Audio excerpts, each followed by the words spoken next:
Hello friends, budget 21-22 के द्वारा senior citizen को इनकम टैक्स की रिटर्न फाइल करने से रिलैक्सेशन दी गई है, लेकिन इसके लिए कुछ कंडीशन लगाई गई हैं।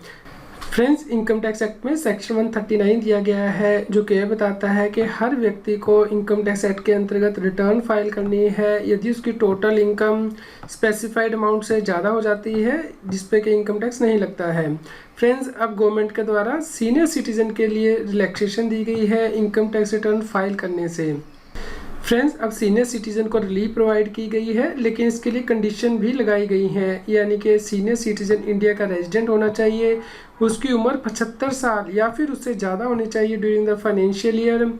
इसके अलावा फ्रेंड्स, सीनियर सिटीजन की पेंशन इनकम होनी चाहिए या फिर इंटरेस्ट इनकम हो सकती है, लेकिन ये इंटरेस्ट इनकम सेम बैंक में होनी चाहिए जिसमें कि उसका पेंशन इनकम आ रही है। फ्रेंड्स, इसके लिए जो बैंक है वो गवर्नमेंट के द्वारा स्पेसिफाई किया जाएगा, जो कि बैंकिंग कंपनी होगा। इसके अलावा फ्रेंड्स, सीनियर सिटीजन को एक डिक्लेरेशन देनी होगी स्पेसिफाइड बैंक को, जिसमें कि उसे ये पर्टिकुलर डिक्लेयर करने होंगे। इसके लिए फॉर्म गवर्नमेंट के द्वारा नोटिफाई किया जाएगा। फ्रेंड्स, जैसे ही डिक्लेरेशन दे दी जाती है तो उसके बाद स्पेसिफाइड बैंक सीनियर सिटीजन की इनकम कंप्यूट करेगा, यानी कि जो सीनियर सिटीजन ने डिडक्शन बताई हैं वो लेने के बाद, इसके अलावा जो रिबेट है 87A के अंतर्गत मिलती है वो देने के बाद ये इनकम कैलकुलेट की जाएगी और इनकम टैक्स काट लिया जाएगा, यानी कि TDS काट लिया जाएगा। इसके बाद सीनियर सिटीजन को इनकम टैक्स रिटर्न फाइल करने की आवश्यकता नहीं होगी।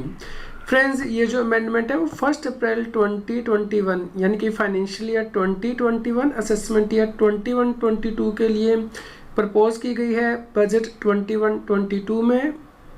फ्रेंड्स, इस केस में बैंकिंग कंपनी के द्वारा सीनियर सिटीजन का TDS काटा जाएगा। इसके लिए नया सेक्शन इनकम टैक्स एक्ट में इंसर्ट किया गया है, सेक्शन 194P, सीनियर सिटीजन का TDS काटने के लिए, जिसमें कि बताया गया है कि बैंकिंग कंपनी के द्वारा सीनियर सिटीजन का TDS काटा जाएगा, यानी कि यदि एज 75 ईयर या उससे ज़्यादा है और जो सीनियर सिटीजन है वो इंडिया का रेजिडेंट है और उसकी सिर्फ पेंशन से इनकम है या फिर इंटरेस्ट से इनकम है उसी बैंक में जिससे कि उसकी पेंशन इनकम है, और इसके लिए उसने डिक्लेरेशन बैंक को दे दी है। फ्रेंड्स, उम्मीद करते हैं आपके लिए यह न्यूज़ यूज़फुल रही होगी। कृपया लाइक कीजिए और अधिक से अधिक शेयर कीजिए ताकि सभी लोगों तक ये जानकारी पहुंच पाए और वो इनकम टैक्स एक्ट के अंतर्गत कॉम्प्लायंस कर पाएँ। आप हमें telegram app CA Satbir Singh टैक्सिल पर ज्वाइन कर सकते हैं ताकि आप GST और इनकम टैक्स के रेगुलर अपडेट अपने मोबाइल पर ही प्राप्त कर सकें।